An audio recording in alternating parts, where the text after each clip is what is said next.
detail.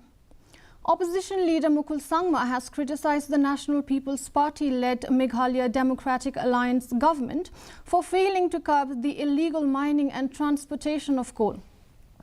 The former Chief Minister pointed out that Section 21 of the Mines and Minerals Development and Regulation Act 1957 makes it mandatory for the state government to take cognizance of such illegal activities.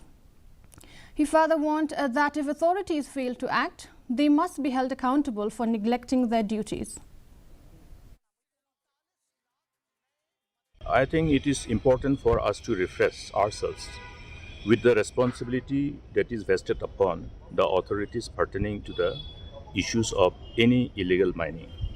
Please remember that the Section 21 of the MMDR Act 1957 make it binding on the part of the government to take any issue of illegal coal mining cognizable. This is a cognizable offense. So when we say that this is a cognizable offense, that means the government or the authorities concerned who are vested with the responsibility have to take cognizance of any instances of such illegalities.